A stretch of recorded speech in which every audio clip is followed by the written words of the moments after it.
विडंबना ही कही जाएगी कि देश में तकनीक का प्रयोग बढ़ा है, एआई अब आ गया है राजनीति में, लेकिन जाति धर्म का प्रभाव राजनीति में घटने की बजाय लगातार बढ़ता जा रहा है। ये इस देश की विडंबना कही जाएगी। देखिए, निश्चित रूप से मुझे लगता है कि जो बात अभी आशीष जी ने कही, कोई भी राजनीतिक दल पूरे देश में नहीं है जो जाति जनगणना करा पाए, क्योंकि जाति जनगणना केवल भारत सरकार करा सकती है जी। और भारत सरकार कराना नहीं चाहती। इस बात है उनकी। राहुल गांधी जी नहीं करा सकते, अखिलेश यादव नहीं करा सकते, ममता बनर्जी नहीं करा सकती। कारण यही है कि वो केवल भारत सरकार करा सकती है, तो भारत सरकार में भारतीय जनता पार्टी इसलिए होगी नहीं। बात अभी हो रही थी, तमाम कही जा रही थी कि मुसलमान को हमने ये दिया, हमने वो दिया। आप ये बताइए, ये भी आपने दिया कि कांवड़िया निकलेंगे तो वोट लगाएंगे, कि नेम प्लेट लगाइए। देश के इतिहास में कभी नहीं हुआ, जब से देश आजाद हुआ 75 साल गुजर गए, हमने भी बहुत सारी चीजें। कुंभ हुआ, कुंभ में आपने कहा नहीं, मुसलमानों की एंट्री नहीं होगी। अब आप ईद आ गई, क्योंकि वक्त भी लाना था आपको, तो ईद से पहले आपने सौगातें मोदी भेज दिया। उत्तर प्रदेश के मुख्यमंत्री सदन में कहते हैं उर्दू को लाकर क्या कठमुल्ला प्रदेश बनाना चाहते हैं, और उर्दू शब्द है सौगात। सौगात शब्द हिंदी शब्द नहीं है। मोदी जी ने जो सौगातें ईद बांटी, वो सौगात शब्द उर्दू से आता है। एक तरफ आप उर्दू की बुराई भी करते हैं, एक तरफ उर्दू के नाम पे आप लोगों को सिमैया भिजवाते हैं। तो ये राजनीति में केवल गुमराह करने की साजिश है। आप जनता के मुद्दों पर कोई चर्चा नहीं करना चाहते।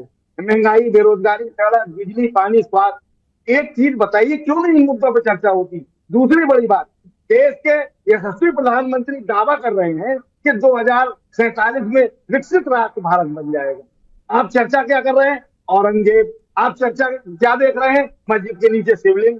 इससे क्या देश विकसित राष्ट्र बन जाएगा? आपको नई शिक्षा नीति पे बात करनी चाहिए, तमाम नई योजनाएं उन पर बात करनी चाहिए ना। 21 राज्यों के मुख्यमंत्री भी यही बात कर रहे हैं। $5 ट्रिलियन इकोनॉमी की आप बात कर रहे हैं। जाता रहे राणा सांगा कब पैदा हुए थे? राणा सांगा हम कह रहे आज होते तो क्या कर लेते। आज जो देश की परिस्थिति, उस पर जाइए। जिनके पास भविष्य नहीं होता वो केवल इतिहास में जाके पन्ने पर लगते हैं, क्योंकि भविष्य की योजना ही नहीं आप बनाना चाहते।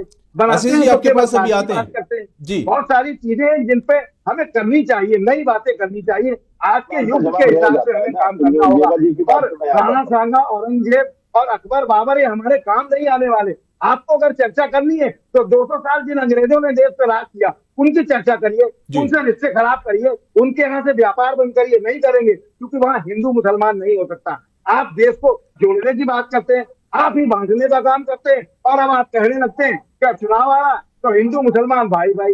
अरे हम ये कह रहे हैं, शुरू से क्यों नहीं कहते? इस देश एक पैगाम से पहचाना जाता है कि हिंदू मुस्लिम सिख ईसाई आपस में सब भाई भाई। लड़ाने का काम आप करेंगे, बाद में आरोप दूसरे राजनीतिक दलों पे लगा। मुझे लगता है कि देश जिस विकास के रास्ते पे जाए, उस बात पे मुद्दे पे बात होनी चाहिए। जी देव जी। जी आशीष।